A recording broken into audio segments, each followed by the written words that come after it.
श्रीकर प्रकाशनद्वारे प्रकाशित त्रिवेणी संगम प्रकाशन सोहळ्यामध्ये आपल्या सर्व रसिकजनांचं दिमा देशमुख परिवार व श्रीकर प्रकाशनाच्या वतीने हार्दिक हार्दिक स्वागत.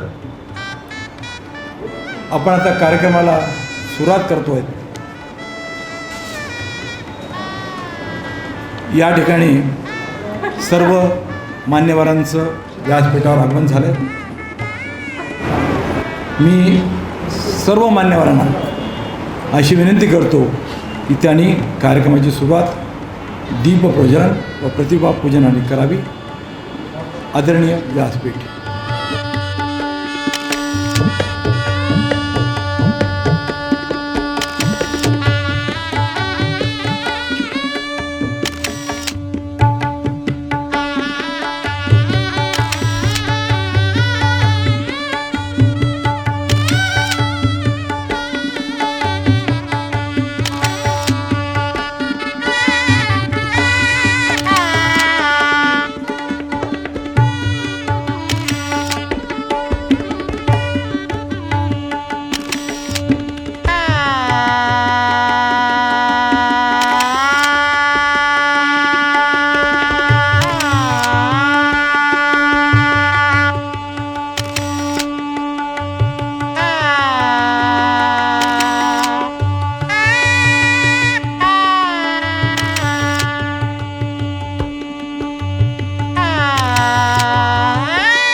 मांगल्याचं प्रतीक म्हणजे दीप.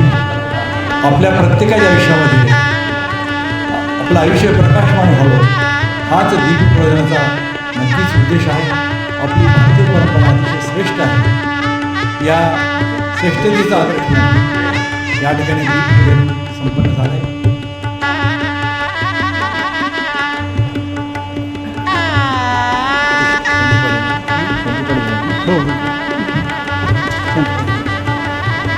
पूजनीय विश्वासशास्त्री होळकर यांना अशी विनंती करतो की त्यांनी शांतीपाठाचं या ठिकाणी पठण करा. आदरणीय विश्वासशास्त्री होळकर. योगेश होळकर.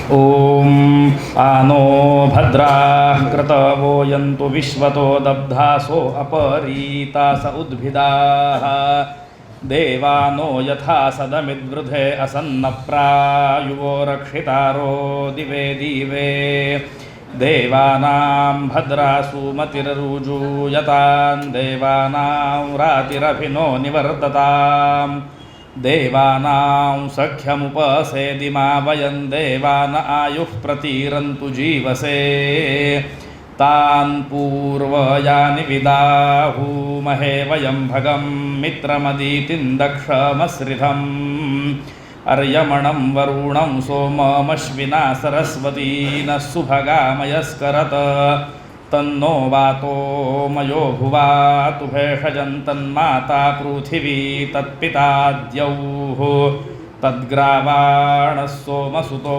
मयो भुवस्तदश्विना शृणुतं धिष्ण्यायुवं काया नश्चायित्रा भुवात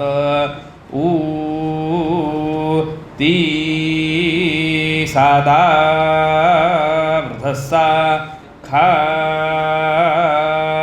औहो हाई कया शचाई ष्ठयौ हो हिम्मा वार्तो हाई. स्वस्ति.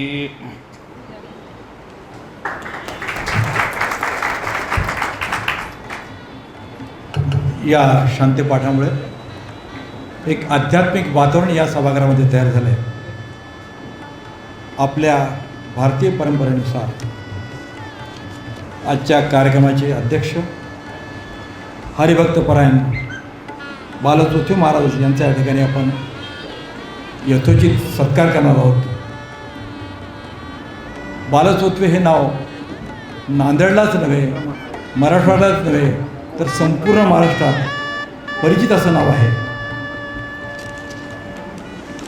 भागवत, रामायण, महाभारत, गीता, दासबोध, ज्ञानेश्वरी इत्यादी विषयावर त्यांनी 2000च्या वरती महाराष्ट्र व महाराष्ट्राच्या बाहेर प्रवचने केली आहेत. सज्जनगड, पंढरपूर, आळंदी, पुणे, हैदराबाद, उज्जैन अशा प्रमुख ठिकाणी त्यांची व्याख्याने आणि प्रवचने झाली आहेत.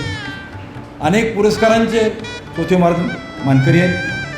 त्यातले काही पुरस्कारांचा या ठिकाणी उल्लेख करतो मी.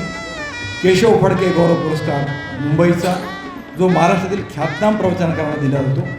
रामदास स्वामी प्रतिष्ठान पुरस्कार, आळंदीचा धर्माचार्य पुरस्कार, सुभद्रा प्रतिष्ठानचा संत साहित्य प्रसार व प्रचार पुरस्कार, अखिल भारतीय साहित्य संमेलनामध्ये संत साहित्य परिषदेत त्यांचा सक्रिय सहभाग होता. आकाशवाणी परभणी केंद्रावरून प्रभात पुष्प जे सदर चाललं होतं ते सुद्धा त्यांनी अति यशस्वीरित्या पूर्ण केले. हरिद्वार, नैमिषारण्य, शुक्ताल, जगन्नाथपुरी, बद्रीनाथ इत्यादी ठिकाणी भागवत कथा त्यांच्या झालेल्या आहेत. स्टेट बँकेमध्ये त्यांनी नोकरी केली.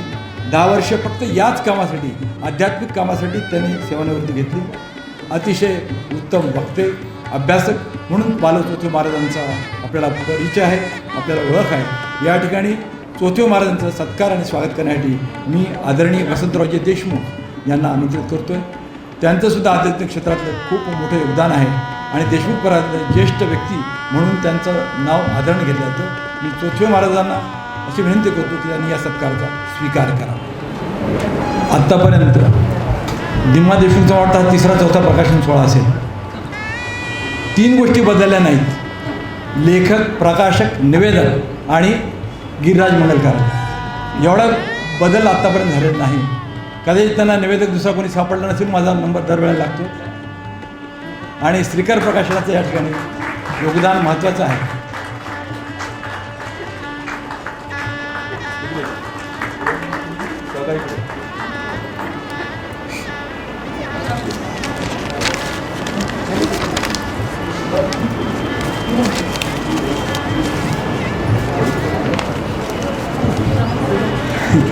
त्यानंतर ज्यांचा या एकंदरीत उपक्रमाला कायम आशीर्वाद असतात ते आमचे आदरणीय डॉक्टर दीपकजी कासळीकर. त्यानं मी म्हणालं, सर तुमचा परिचय द्यावं. ते म्हणले, माझा परिचय देण्यासारखं काय? म्हणलं, काय नाही ते सांगा. तर मी जे त्यांच्याकडे आहे आणि नाही दोन्ही सांगणार आहे. अखिल भारतीय ग्राहक पंचायत नांदेडचे जिल्हाध्यक्ष. सगळ्यात महत्त्वाचं, मी थोडी त्यांना जरा घाबरतो त्या गोष्टी होती, वेळ पाळण्यात ते अतिशय काटेकोर आहे. नाटक, चित्रपट, हिंदी, मराठी गाण्यांची त्यांना प्रचंड आवड आहे. रेडी रेकनर आहेत त्याच्यामध्ये. उत्तम वक्ते, व्याख्याते म्हणून त्यांची सर्वदूर ओळख आहे. रामायण, महाभारत, संतांच्या व राष्ट्रपुरुषांच्या कार्याची नवीन पिढीला ओळख करून देणं हे त्यांचं मोठं सक्रिय योगदान आहे. निसर्ग पर्यटन, भटकंती, कलाकारांशी संवाद साधणे, अनेक मान्यवर व साहित्यिकांच्या मुलाखती त्यांनी घेतल्या आहेत. फेब्रुवारी 2023मध्ये आपले सरसंघचालक माननीय मोहनजी भागवत यांच्या हस्ते यक्ष युधिष्ठिर संवाद या सरांच्या पुस्तकाचं प्रकाशन झालं. हे खरं म्हणजे अतिशय कौतुकाची आणि अभिमानाची गोष्ट नांदेडकर सांगतो. नांदेडमधील शैक्षणिक, सांस्कृतिक, साहित्यिक क्षेत्रात त्यांचं सक्रिय योगदान आहे. सहज व मोकळा स्वभाव, प्रत्येकाला मदत करण्याची भावना. नांदेड सिटी पुणे इथे युगपुरुष श्रीकृष्ण यावर त्यांची व्याख्याने झाली. पसायदान हा त्यांचा एक आवडीचा विषय आहे. या विषयावर त्यांचे राज्यभर प्रवचन होत असतात. मर्मबंधातली ठेव ही डॉक्टर श्रीवत्सव भालेराव यांच्या आत्मकथनाचे त्यांनी शब्दांकन केलं. असं बहुआयामी व्यक्तिमत्व डॉक्टर दीपकजी कासाळीकर सर यांचा या ठिकाणी सत्कार करण्यासाठी मी तेवढ्याच तोलामालाचा व्यक्ती आदरणीय भगवानरावजी देशमुख यांना या ठिकाणी आमंत्रित करतो. भगवानरावजी देशमुख यांनी यावं आणि आदरणीय दीपकजी कासाळीकर यांचा सत्कार करावा.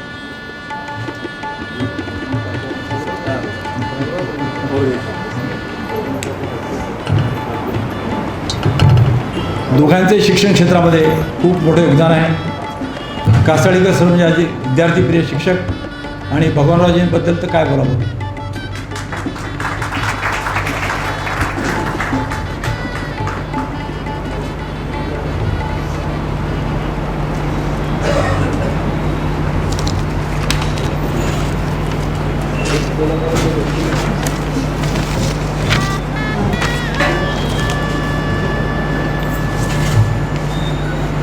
यानंतर अजून एक उत्साही आणि तुम्हाला वाटेल असं काम होतोय तर अजूनही विद्यार्थ्यांना शिकवतात. म्हणजे विद्यार्थ्यांना शिकवतात, शिक्षक हे थोडंसं जरा अवघड प्रकारे सध्या, पण कायम विद्यार्थ्यांना शिकवतात असे आमचे मित्र शिवाजी खंडू कांबळे सर, राष्ट्रपती पुरस्कार विजेते, MA मराठी, BEd, MA त्यांचं अकॅडमिक आहे. साहित्यरत्न लोकशाहीर अण्णाभाऊ साठे, चरित्र साधने प्रकाशन समिती, महाराष्ट्र शासन यावरती त्यांनी काम केलं आहे. त्यांचे बरेच पुस्तकं प्रकाशित झाले. त्यातलं प्रतिभेचा हिमालय अण्णाभाऊ साठे, जे देशासाठी लढले, राष्ट्राच्या उद्धरणी. अजून त्यांची काही आगामी पुस्तकं येत आहेत. त्यामध्ये फरसडी हा काव्यसंग्रह आहे, अमृतकण हा लेखसंग्रह आहे आणि आग ही कादंबरी येते. ते भाषा सल्लागार समितीचे माजी सदस्य आहेत. लेखक आपल्या भेटीला, सुंदर अक्षर प्रकल्प अशा अनेक शैक्षणिक उपक्रम त्यांनी यशस्वीपणे राबवले. सगळ्यात मोठी आणि आपल्या सर्वांसाठी आनंदाची आणि अभिमानाची गोष्ट म्हणजे 2 आणि 3 ऑगस्टला नांदेडला जे समर्थ साहित्य संमेलन होत आहे त्याचे ते निमंत्रक आहेत. यासाठीच मी टाळ्या जरूर दिल्या.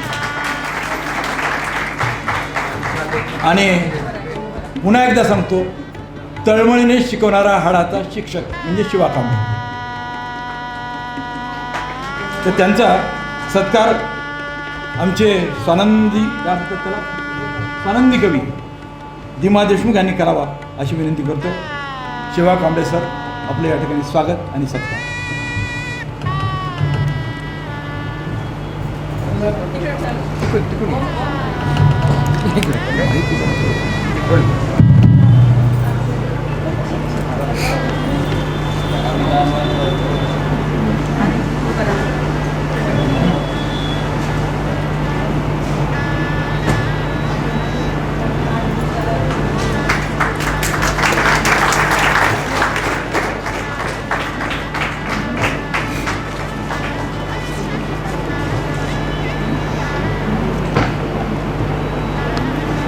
धन्यवाद.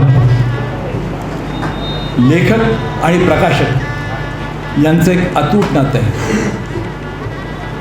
लिखाणाला जर प्रकाशक नाही मिळाला किंवा योग्य प्रकाशक जर मिळाला नाही तर ते लिखाणसुद्धा दर्जेदार ठरत नाही. आणि याच भावनेतून या ठिकाणी प्रकाशक श्री गिरीश काळेकर, श्रीकार प्रकाशन यांचा सत्कार आमचे ज्येष्ठ मित्र पत्रकार संतोषजी कुलकर्णी हे करते.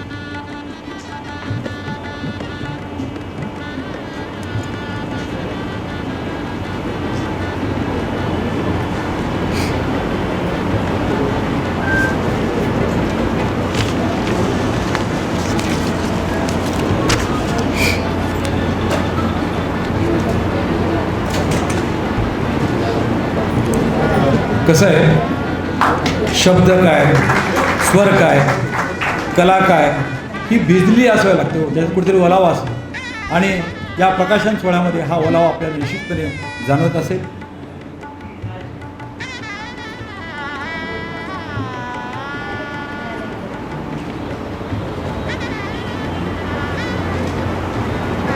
अजून एक महत्त्वाचा सत्कार या ठिकाणी होतोय. ज्यांनी मला वाटतं आत्तापर्यंत 8 ते 9 पुस्तकं प्रकाशित लिहिली आहेत. वयाच्या 78व्या वर्षीसुद्धा प्रचंड उत्साह आहे. अजून महत्त्वाची गोष्ट म्हणजे सतत काहीतरी करण्याची त्यांच्याकडे ऊर्जा आहे आणि ते थांबत नाहीत बरं का. ही मोठी आवड काम आहे.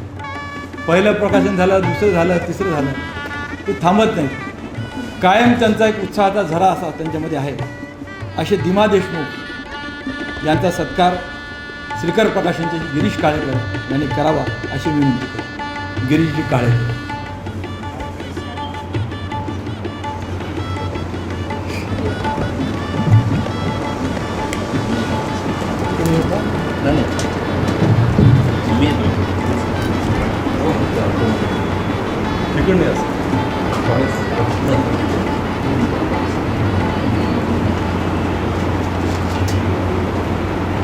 असं म्हणतात, वाचन ही पेरणी तर लेखन ही उगवण असते. साहित्य हे निवळ चुन्यासारखं असतं. त्यात आपल्या विचारांचा कात टाकल्याशिवाय आपल्या आयुष्याचं पान रंगत नाही. हे मी म्हणत नाही, ते बापू काळे म्हणते.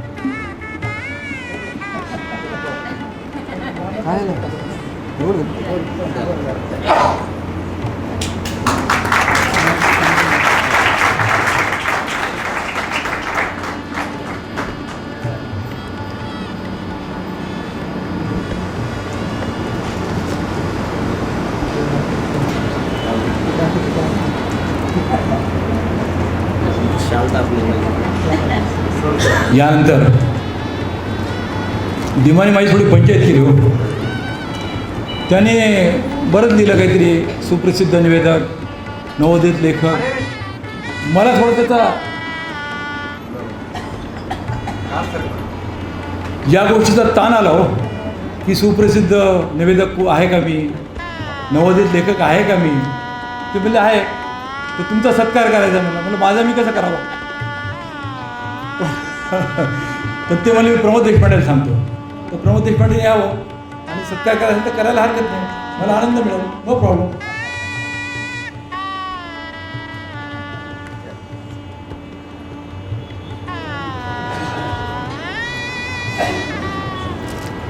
प्रमोदराव फोटो घ्या बरं. हां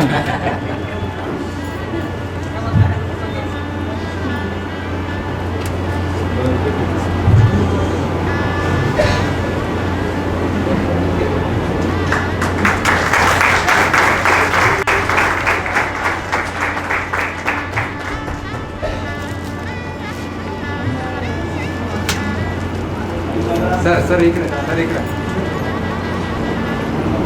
राईट सर इकडे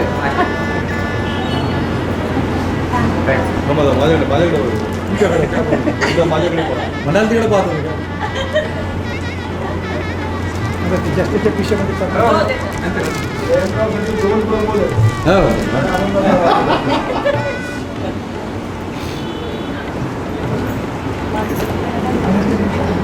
कसं आहे भगवानरावजी, आपलं आपण कौतुक करून घ्यावं काय आहे.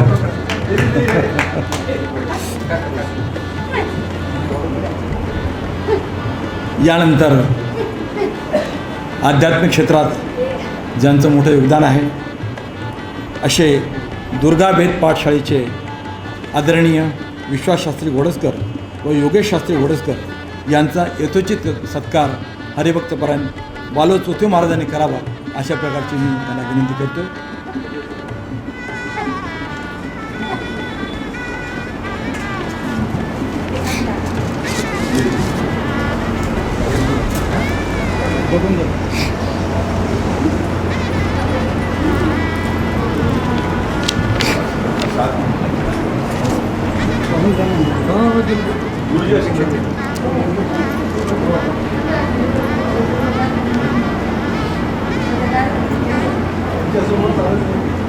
हा प्रकाशन सोहळा करण्यामागे निश्चित काहीतरी कारणं आहेत.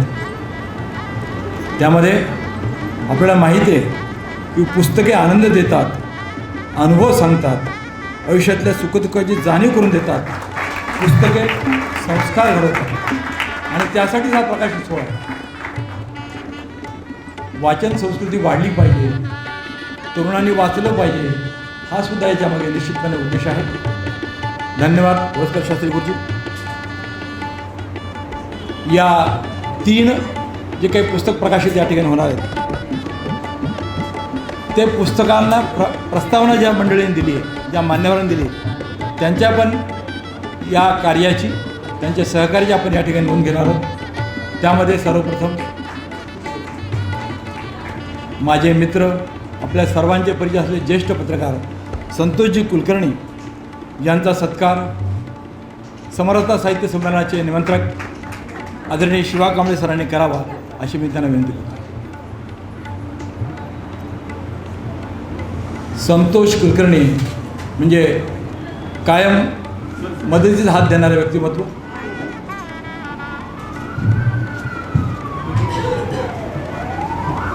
ज्येष्ठ गायक आदरणीय संजयजी जोशी यांचं या ठिकाणी हार्दिक स्वागत. आमची लाडकी लेखिका रोहिणी पांडे तिचं पण स्वागत.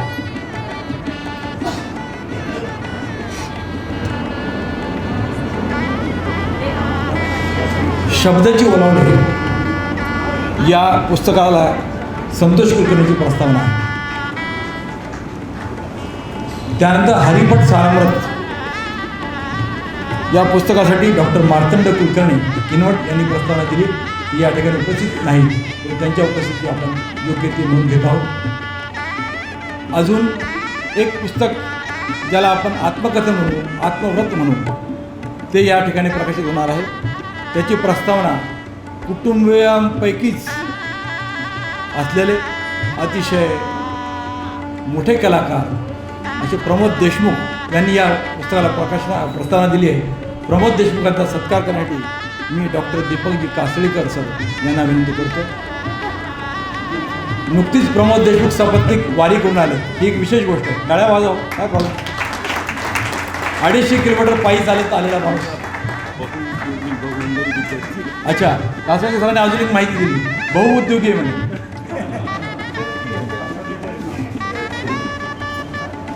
उद्योग चांगल्या अर्थाने बरं.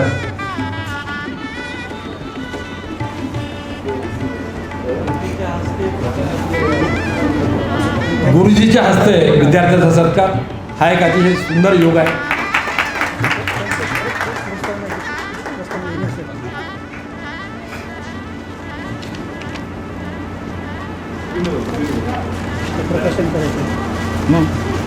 प्रकाशन नंतर यांचे शब्द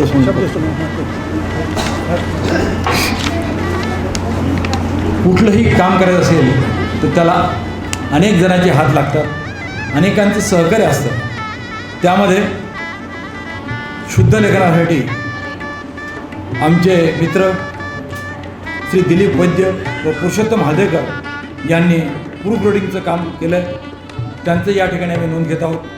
टंकलेखन, स्पष्ट बांधणी यासाठी अतिशय चांगलं काम केलं आमचं उपेंद्र जोशी या ठिकाणी उपस्थित आहे. वर आले उपेंद्र, पुढे. उपेंद्र जोशीचं पण या ठिकाणी स्वागत. ज्यांनी मुखप्रष्ट अतिशय सुंदर पद्धतीने केलं आहे असे दीपकजी बिडकर. त्यानंतर प्रिंटिंगचं काम देवदत्त देशपांडे. या सर्वांच्या कामाची, तसेच अजून एक नाव राहिले बरं, जर नाव घेतलं तर दिमाय मला बोलणार नाही, त्याने आमचे विकासराव बोलणार नाही. तर या कामामध्ये ज्यांनी कायम असं काम केले आहे, सहकार्य केले, ते आमचे जावाई देशमुख परिवाराचे विकास देशपांडे यांची या ठिकाणी कामाची नोंद घेतो. त्यानंतर ही जी काही कल्पना आहे प्रकाशनाची, यासाठी जी काही सजावट केली त्यासाठी माझी सुनबाई सौ प्राजक्ता वाकोडकर हिचं पण खूप मोठं योगदान आहे. नेरलकर बंधू यांच्याही कार्याची या ठिकाणी आपण नोंद घेऊया. खरं म्हणजे इतक्या लोकांचे सत्कार जर केले असते तर आमच्या पृथ्वी महाराजांना काय, कासळीकर सरांना काय, शिवा कांबळे सरांना वेळ कमी पडला असता. प्रति आम्ही आदर व्यक्त करतोय, त्यांच्या कामाची नोंद घेतोय आणि आपण पुढे जाऊया. यानंतर या कार्यक्रमामागची नेमकी काय भूमिका आहे, हे कसं सुचलं, का लिहावं असं वाटलं. अनेक संकटं पार करत दिमा देशमुख आत्तापर्यंत त्यांनी प्रवास केला आहे. कसं असतं माहिती का, जीवनाच्या वाटा कधी सरळ तर कधी वळणाच्या असतात, तर कधी अवघड असतात. या सगळ्या वाटा पार करत यांनी जो आत्तापर्यंत प्रवास केला आहे, यासाठी प्रास्ताविकसाठी मी या ठिकाणी दिमा देशमुख आजच्या कार्यक्रमाचे लेखक यांनी यावं आणि आपलं प्रास्ताविक त्यांना जे काही वेळ मिळेल तेवढ्या वेळात त्यांनी करावं, कारण त्यांनी सगळ्यांना वेळ लावून दिली.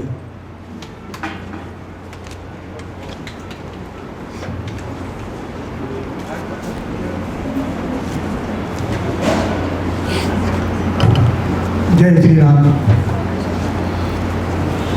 आजच्या या त्रिवेणी संगम सोहळ्यासाठी आपण सर्वांनी उपस्थित झाला.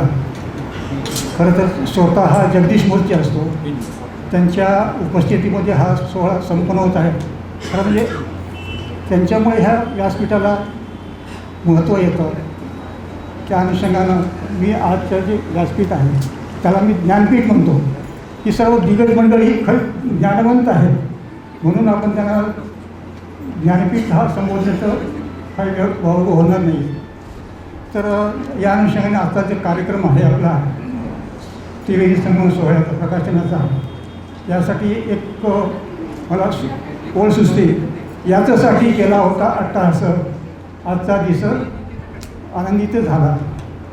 अट्टहास यासाठी शब्द वापरतो मी की कुठलीही गोष्ट करायची असेल तर ती अट्टहासाने करावी लागते.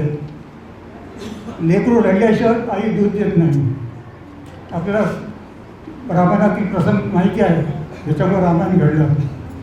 सीतामाईनं सुवर्णमृगाचा हट्ट धरला, कैकेयीनं राजहट्ट धरला. असे अनेक प्रकारचे हट्ट आहेत. परवाचा आपला क्रिकेटचा मॅच आधी जिद्दीनं अट्टाहासाने खेळलो म्हणून आपण वर्ल्ड कप जिंकू शकलो.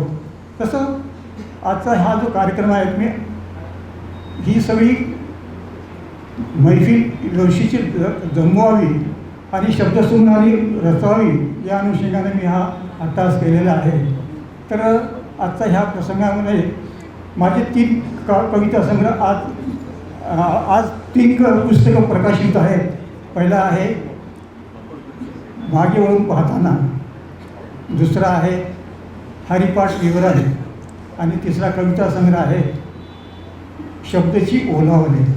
या अनुषंगाने 2 मिनिटं मी बोलतो. त्या शब्दाची मागे वळून पाहताना हा कविता संग्रह लिहित असताना काय लिहावं हा मोठा प्रश्न होता. कासाळी मागचं जे प्रकाशन झालं त्या प्रकाशनामध्ये आदरणीय कासाळीकर सर, जगदीश कदम सर आणि अन्य मान्यवरांनी असा आग्रह धरला की बाबा तुम्ही पद्यलेखन भरपूर झालेलं आहे आणि त्याचा तो व्यासंग तुम्हाला झालेला आहे, त्या अनुषंगानं तुम्ही गद्यलेखन करा. तर मग मी त्यांना म्हणालो बाबा की माझा तसा काही सराव नाही आहे, मी कसं लेखक नाही आहे, त्याच्यामुळे प्रयत्न करा, हरकत नाही आणि तू प्रयत्न करा. पण त्यासाठी मी बरेच त्यासाठी मी विचार करत राहिलो. त्यासाठी बऱ्याच काळ गेला, परंतु काही सुचत नव्हतं. कासाळी करायचं म्हणजे नेहमी मला फोन यायचा किंवा भेट झाली की कुठपर्यंत लिखाण आलं, काय आलं ते चौकशी करायची. पण शेवटी त्यांना मी सांगितलं बाबा काका सर मला काही गद्य लिहिणं काही जमणार नाही असं वाटतं आहे. तर ते म्हणजे तसं नाही हो म्हणजे थोडा प्रयत्न करा. म्हणजे काय लिहू, काय सांगू. म्हणजे तुम्ही कसं घडला, लहानपणापासून आतापर्यंत तुमची वाटचाल कशी झाली, जीवनामध्ये काय प्रसंग आले, काय आठवणी आहेत, त्याच्या काही फार मोजक्या त्यांनी ते खूप सुंदर अशा टिप्स दिल्या आणि त्या टिप्स मला खरंच त्या आवडल्या. आणि सुरुवात कुठून करावी याचा विचार करून मी माझ्या गावापासून सुरुवात केली की आपण ज्या ठिकाणी जन्मलो, वाढलो आणि कसं घडलो या अनुषंगाने त्याचा सार या पुस्तकामध्ये मी दिलेला आहे. त्यानंतर दुसरा हरिपाठ विवरण, एकच पुस्तक लिहून मला माझी भूक भागली नाही म्हणून मला दुसरं संग्रह लिहिण्याची इच्छा झाली. पण काय लिहावं यासाठी पुष्कळ मी विचार केला. एका दिवशी असं म्हणजे मी रोज हरिपाठ वाचन करतो आणि सहजच माझ्या मनामधून एक विचार तरुण गेला की हरिपाठावरही आपण लिहायला पाहिजे. पण हरिपाठ एवढा विस्तृत आहे, खरंच छोटासा 28 अभंगाचा हरिपाठ आहे, परंतु त्याच्यामध्ये इतकी काही खोली आहे. जसं एखाद्या पट्टेदार पोहणाऱ्या माणसाची समुद्रामध्ये सूर मारावा आणि तो गमछाकून परत यावा, पण त्याला ते तळ सापडत नाही. तसं माझं झालं. परत आता खूप माझी इच्छा होती बाबा काय लिहावं. मी खूप प्रयत्न करत राहिलो, पण माऊलीची कृपा आहे. माऊलीनं मला माझ्या डोक्यामध्ये विषय सुचवला की हरिपाठावर लिही. पण माऊलीला विनंती केली बाबा की कसं लिहावं.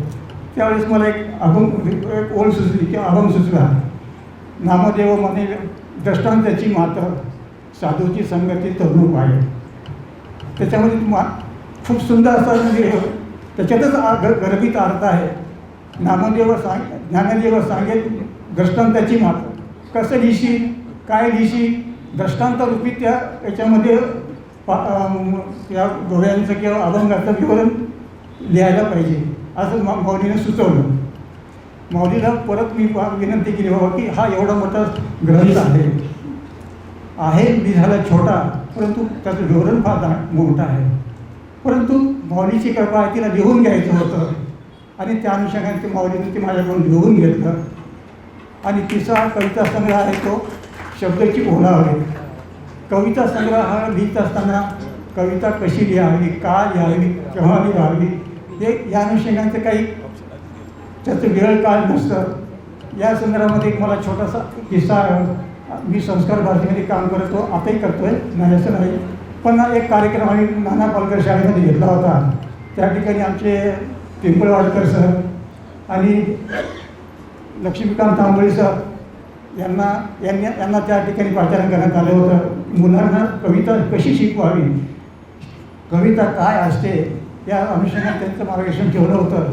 आणि मी तिथं उपस्थित होतो, मी त्यावेळेस अध्यक्ष म्हणून होतो. पण मी विद्यार्थ्यांना त्या विद्यार्थ्यांसोबत बसलो, त्यांनी जी काही सुचवलं ते माझ्या डोक्यात बसलं. कविता कशी शिकावी, कविता कशी लिहावी, कविता अर्थ कसा हवा, कवितेला संदर्भ कसा हवा, या अनुषंगाने ह्या गोष्टीचा सर्व विचार करून एखादा विशिष्ट विषय घेऊन त्या विषयाची मांडणी शब्दरूपात घेऊन त्याची ओळ तयार करायची. त्या ओळीच्या अनुषंगाने त्या कविता तयार होतात. असा हा शब्दाची ओलावले विविध विषयाचा, त्याच्यामध्ये अध्यात्म आहे, सामाजिक आहे, निसर्ग आहे, भक्तिरूप आहे, सगळ्या गोष्टीचा त्यामध्ये अनुरूप म्हणजे समावेश केलेला आहे. असे हे 3 कविता संग्रह आज प्रकाशित होत आहे. याचं श्रेय मी म्हणजे हे पुस्तक तयार करण्यासाठी जी आमची मंडळी, उपेंद्र जोशी असेल, दिलीप वैद्य असेल, पुरुषोत्तम हळदीकर असतील, त्यांनी हे पुस्तक रूपाला आणलं. पुस्तक साधं लिहून होत नाही, त्याच्यासाठी खूप मेहनत घ्यावी लागते. जसं एखाद्या बाईला किंवा स्त्रीला गर्भधारणा झाल्यानंतर 9 महिने काळजी घ्यावी लागते, तेव्हा कुठं ते बाळ जन्माला येतं, तसं हे सुरुवातीपासून ते शेवटपर्यंत काना, मात्रा, रस्व, दीर्घ, अमुक तमुक सगळ्या गोष्टी, बांधणी, प्रिंटिंग, या सगळं बघ, हे किती जरी पाहिलं तरी एखादं काहीतरी राहून जातं. परंतु हे अवघड आहे, पण काळजी घेणं आवश्यक आहे. आणि काळजी घेतली आणि ते आपल्यासमोर मी आता प्रकाशनानंतर ते आपल्यासमोर देणार आहेत. या अनुषंगाने मी एक विनंती करू इच्छितो की आतापर्यंत माझे काही 4 प्रकाशन म्हणजे 4 वेळा प्रकाशन झालं, की आतापर्यंत 9 पुस्तकं माझे प्रकाशित होत झाली आहेत. तर आज जे 3 प्रकारचे पुस्तकं प्रकाशित आहेत ते स्वागत मूल्यामध्ये मी देणार आहे असं जाहीर करतो. मग ते जाहीर स्वागत मूल्य 1 रुपया असेल, 10 रुपये असेल, 100 रुपये असेल, जे तुम्हाला इच्छा असेल त्या अनुषंगाने तुम्ही द्यावं, ते पुस्तक घ्यावं. फक्त ते पुस्तक आपल्यापर्यंत पोहोचावं ही माझी तळमळीची इच्छा आहे. आणि विशेषतः ही जी राशी जमा होणार आहे, आपण जी काही राशी द्याल ती ही सर्व राशी मी दुर्गा गेट पाठशाळा देणार आहे. आतापर्यंत देतच आलेलं आहे. कारण याच्या मागचं कारण असं आहे, आदरणीय शास्त्री सर ते स्वतःच्या स्वखर्चाने कुठलाही अनुदान न घेता गेट शाळा चालवतात, मुलांना पाल्याप्रमाणे सांभाळतात, शिकवतात. त्यामुळे त्यांच्यामध्ये आपला काहीतरी खालीचा वाटा असावं हा प्रांजळ हेतू आहे. तर मला सर्वांना विनंती आहे की आपण सर्वांनी पुस्तक घ्यावं. आपल्याला जी काही इच्छा असेल तरी रुपया द्या, 2 रुपये द्या, तिथे बॉक्स ठेवलेला आहे, त्या बॉक्समध्ये टाका आणि तो आपल्या कार्यक्रमानंतर आम्ही शास्त्रीय सरांना आम्ही देऊ. आणि या अनुषंगाने ह्या प्रास्ताविक माझ्या.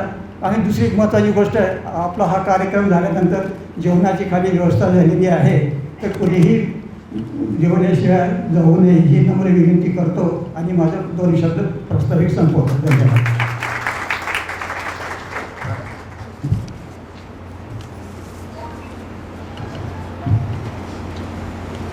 मी जे बोलणार होतो ते दिमा बोलून गेले की कार्यक्रम संपल्यानंतर जेवणाची व्यवस्था आहे छानपैकी, तर त्याचा आस्वाद नक्कीच घ्यायचा आहे. या ठिकाणी अनेक मान्यवर उपस्थित आहेत. सर्वच व्यक्ती आमच्या दृष्टीने खूप महत्त्वाचे आहेत. साहित्यिक क्षेत्रात ज्यांनी असं मोठं योगदान दिलं आहे ते असे ग्रंथमित्र पुरस्काराचे मानकरी प्राध्यापक विलास वैद्य यांच्या उपस्थितीची या ठिकाणी आम्ही नोंद घेत आहोत. यानंतर एक कार्यक्रम थोडासा मागे पुढे झाला, आपण समजून घ्यावं. औक्षण होईल सर्व मान्यवरांचं. त्यानंतर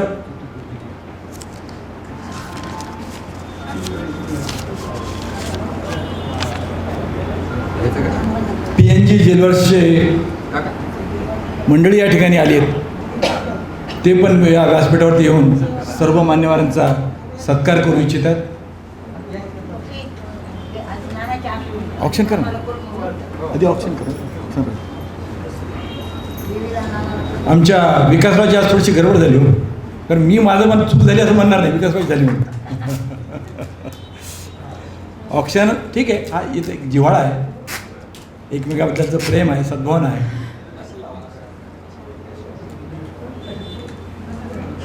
या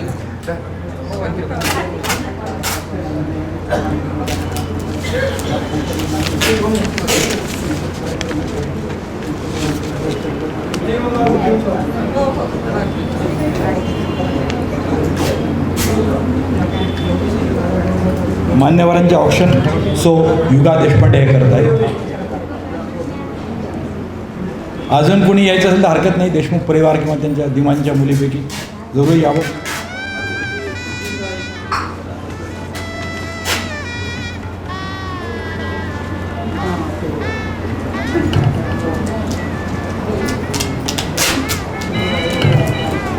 या प्रकाशन सोहळ्यामध्ये जशी सोन्यासारखी माणसं आली तसे सोन्याचे व्यापारी पण आलेत बरं. आणि त्यांना क्रेडिट कार्ड चालतं, फोनपे चालतो, तर आपल्याला काही खरेदी करायचं असेल तर संपर्क करायला हरकत नाही. आणि त्यांच्याकडून काही ऑफर असेल ते सांगायला हरकत नाही. त्यांनी PNG ज्वेलर्स लिमिटेड नांदेड ब्रँचचे सूरज भागवत, विनाली दिवडे, मिलिंद खरात आणि यशवंत राऊत यांचं या सभागृहामध्ये हार्दिक स्वागत. आमचे पाठीराखे राजेश नेरळकर या ठिकाणी उपस्थित आहेत, त्यांच्या उपस्थिती आम्ही नोंद घेतोय.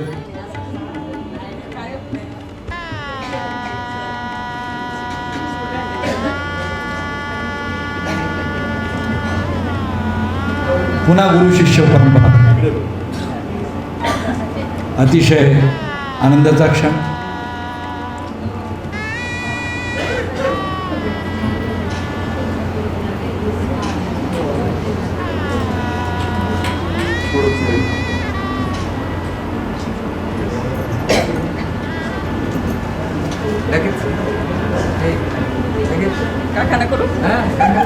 विसरलो मला. सूत्रधार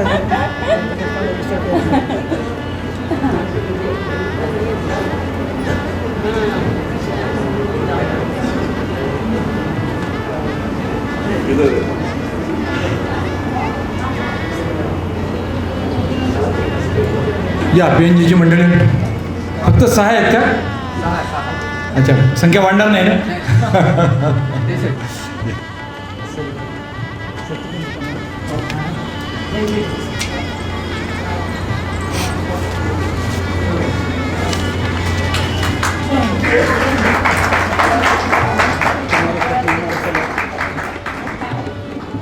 व्यापार कसा करावा PN गाडीवरून शिकावं.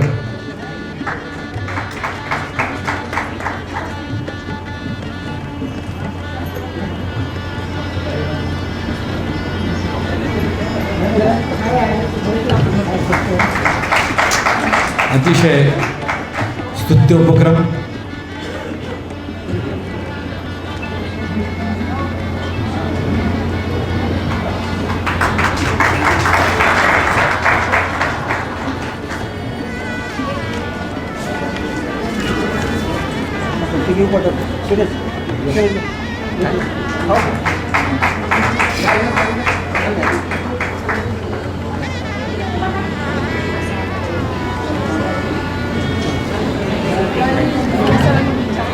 आहे ना, माझा नंबर आहे ना?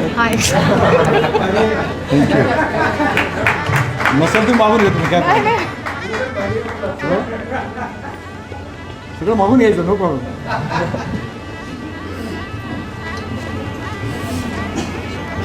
यानंतर प्रकाशक म्हणून त्यांची नेमकी काय भूमिका आहे यासाठी मी अतिशय उत्साही व्यक्तिमत्व, पत्रकार आणि अभ्यासू व्यक्तिमत्व असलेले गिरीश काळेकर, श्रीकर प्रकाशन यांना या ठिकाणी आमंत्रित करतोय. गिरीश काळेकर.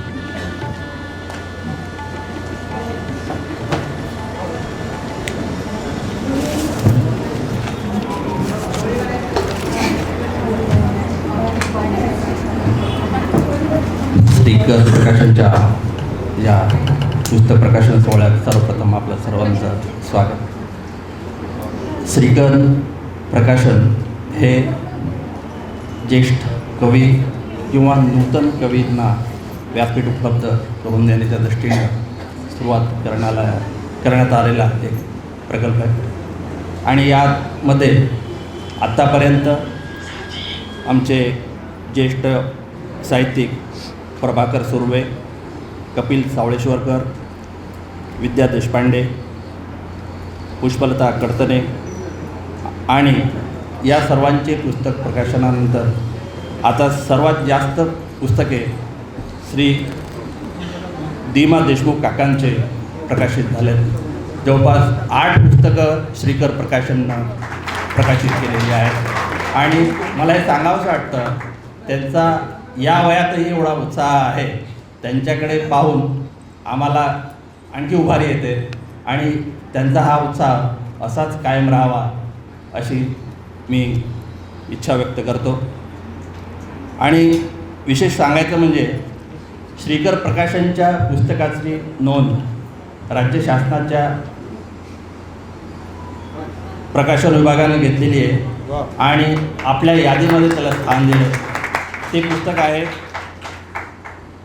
औरंगाबाद सध्याचं संभाजीनगरच्या विद्या देशपांडे यांचं. त्याची निवड झाली आहे. त्यामुळे मला बाकीचे कामं करतानाही जास्त उत्साह येतो आणि हे जास्त आपल्याला अवगत करू इच्छितो. आणि यापैकी आपल्यापैकी कोणी नवोदित कवी असेल त्यांनाही पुढे आणण्याचं काम श्रीकर प्रकाशन करेल. धन्यवाद.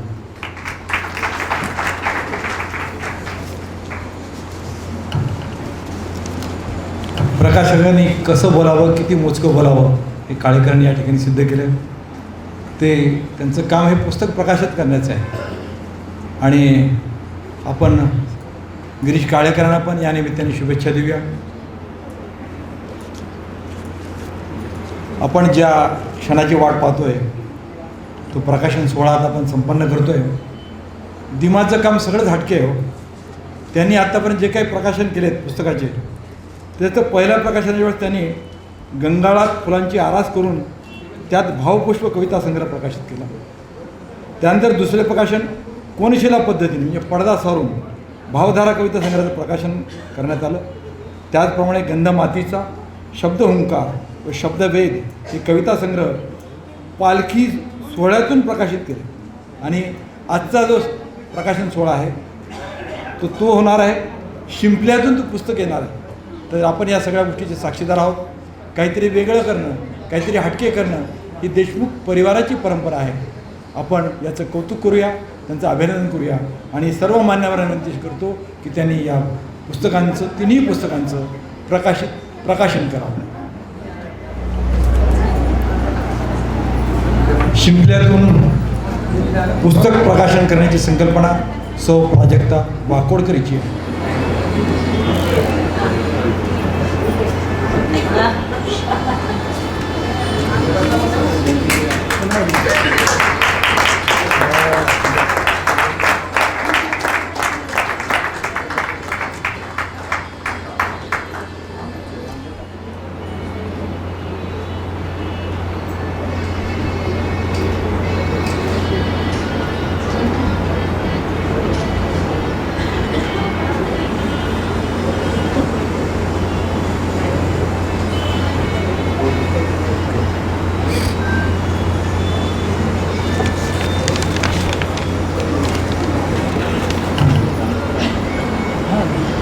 आपल्या सर्वांच्या साक्षीने हा पुस्तक प्रकाशनाचा सोहळा संपन्न झाला आहे.